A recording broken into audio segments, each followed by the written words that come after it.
Hey YouTube, this is my second video discussing the Cash for Clunkers program. If you've seen my other video, you know that I believe that it was complete waste and actually very destructive for this country and for poor people. The next aspect I want to talk about is one that's not often discussed, but it's actually very important to understanding the Cash for Clunkers phenomenon. There was an article online on the Coloradan, and it actually discussed the aspect that cars these days are actually of higher quality than they were in the past. I mean, a lot of people have the tendency to believe that everything in the past was better, but actually in our capitalist system, products actually do get better. Cars break down less and they last longer. Proof of that is, the mileage that cars get now. So one of the things that was really interesting that was actually pointed out in the Coloradan was it was saying that the trend of longer lasting cars goes back several years, and it said that it showed a 50% decline in new car registrations between the years 2000 and 2009. This is in Colorado and the metro Denver area. I thought that was really interesting. Basically these car dealerships told the Denver Post that the vehicle lifespans have grown because of higher quality cars. Basically what this situation creates is one of abundance, really, where America ends up having more than enough cars that it needs. In fact, much was made of the fact that we had more cars than people. And a lot of left-wing people acted like this was a really bad thing. But it's not. I actually know a lot of people that do own more than one car. In fact, when I was a young person, we owned few cars. We were poor, and we had what would now be considered clunkers, and we maybe had like one good car at a time. And you kind of had the other ones for backup. It could be a little embarrassing for people, but that's just the reality for rural America. It is so important to actually have transportation. So when you're depriving people of the ability to purchase clunkers, you're actually depriving poor rural people of the ability to get around, because they're not going to be able to establish public transportation there anytime soon. Well, see, this situation is actually, in a way, is bad for car manufacturers. And this is the way that the government comes in and says, oh no, look, car sales are down. See, this is one of the things that Peter Schiff is always talking about. He's saying, look, this recession is not a bad thing, because our economy needs to restructure. That's what recessions provide. They provide an opportunity to do that. See, people could be getting out of the car business and getting into another business, but no, the government props them up. They prop up failing companies.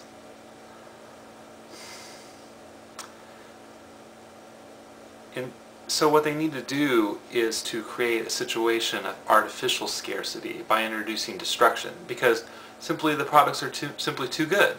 They last too long. We've got to stop that, got to destroy them. There was another article that came out very recently as well. It was a January 28th article in the Seattle Times, and it actually discussed the fact that the main focus of it was how the so-called clunkers have to be destroyed, and how the people that have to destroy them don't have very much time to get much of the parts off of that. That's a definite waste for poor people. I think that they faced, if I recall, $15,000. $15,000 fine if they didn't crush it within 180 days. And so it actually discussed what the National Highway Traffic Safety Administration had to say about the results of the Cash for Clunkers program.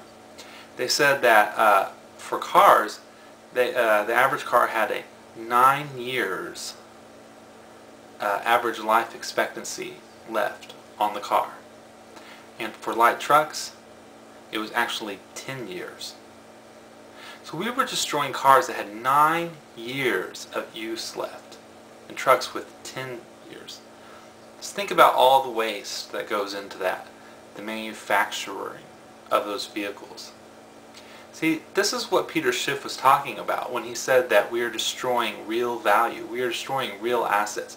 See, money is not value. If money were silver and gold, it would be one thing. But you can't just sit there and print silver and gold. You actually have to go out and mine for it. So it has its own inherent value. You know, that's why it's actually real money. But so they actually figured out how much lost value was in the cars were actually destroyed. So the total lost value of the destroyed cars was $2.85 billion. Now, if you add to that the $3 billion in tax money that we spent to prop up the stupid program, you know, we're talking a lot of money. And keep in mind that this is money that would not be going to where it would normally be going if the market were allowed to operate properly. It's just insanity, really. It's nothing but wealth destruction. The thing is, now the amount of cars in this country is actually going down. It's actually below, I think, the amount of people. I was reading an article discussing this, and I'm sorry I wasn't actually able to find the article again, but when I find it, I'll go ahead and discuss this in more detail.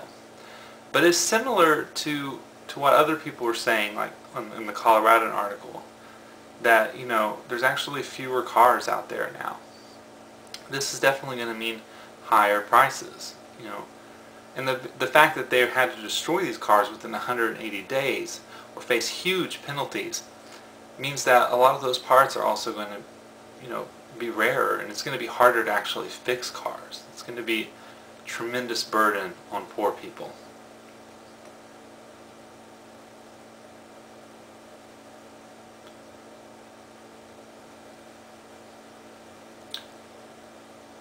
So basically, this wealth destruction, the problem with that originates in something called the broken window fallacy. And this is the idea that, you know, if you break a window, it's actually creating jobs. And that might be true for one person in society.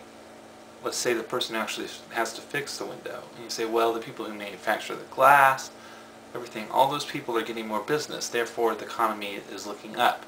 But the thing is, the person who actually has to pay for that glass to be fixed, they're spending that money in a way that they normally would not spend it.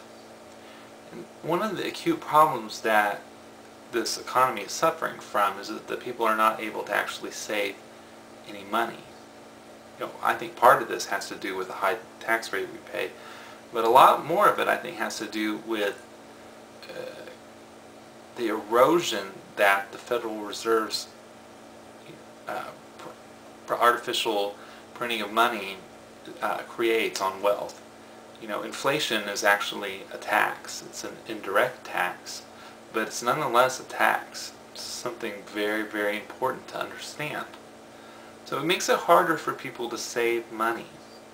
And if people could save money, they could actually, that money would actually be used for investments.